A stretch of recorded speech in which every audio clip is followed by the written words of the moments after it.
Spooky, scary story time sends shivers down your spine. Hi, it's Wolfychu. Halloween has always been one of my favorite times of year, after Christmas.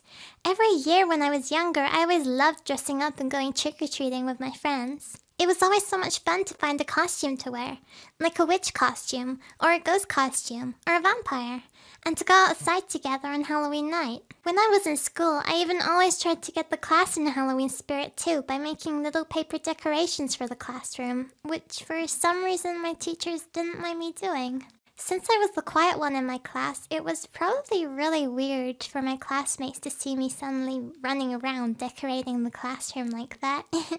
Nowadays, I don't really do very much for Halloween, especially now that I'm living in Australia where it's pretty much non-existent.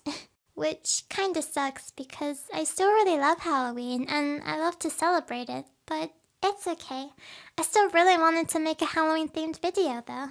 I'm the type of person who gets scared extremely easily, which certain people find really funny.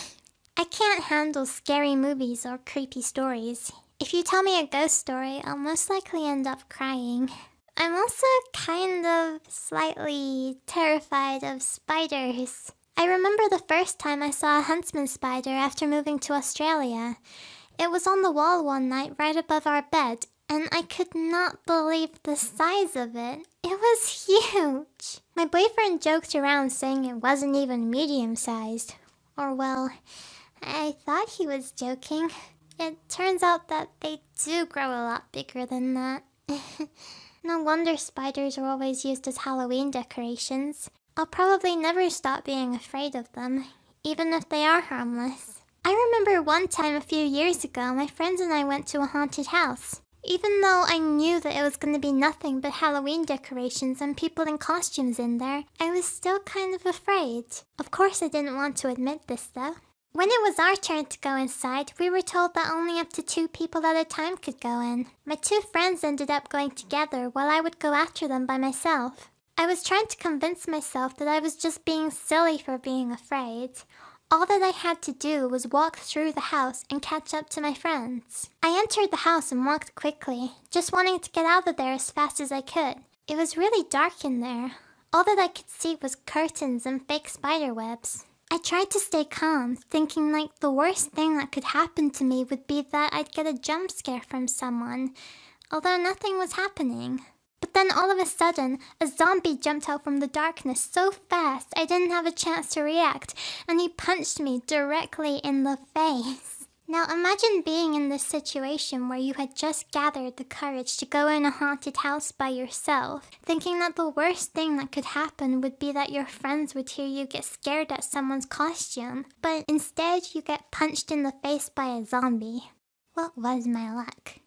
I fell to the ground and looked up at the person, and they didn't even say anything. They were just standing there frozen in place, like they had just shocked themselves and were probably thinking something like, "Oh no, I'm probably gonna lose my job for this."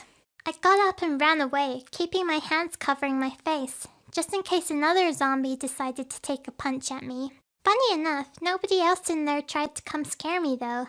I guess maybe they thought they should probably stay away after seeing me just get bowled over by that other zombie. When I got back outside to where my friends were, it was hard to explain to them why I was running in such a panic and had a big red mark on my face. Another time on Halloween a few years ago, I went trick-or-treating with my 2 friends. We were having so much fun going from house to house and seeing the town literally full of kids in Halloween costumes. This town was always the best place to come trick-or-treating. So many people living there got into the Halloween spirit and decorated the outsides of their houses completely with creepy decorations. These were always the best places to get all the best candy too. But then we got to this one house on a more quiet street that didn't have decorations but still looked kinda creepy somehow. We knocked on the door and this old man answered and started yelling at us, saying what kind of game were we playing walking around dressed like that. It was like he had never heard of Halloween before, even though the town he lived in was full of decorations and other children dressed up. We tried to explain what Halloween and trick-or-treating was, but he wouldn't even listen to us and was going crazy. We were backing away from the door when he threw something at us and then slammed the door shut. The thing he threw landed close to our feet, and we saw that it was a bucket filled with something that spilt everywhere. We got closer to it and realized that it smelled strongly of bleach.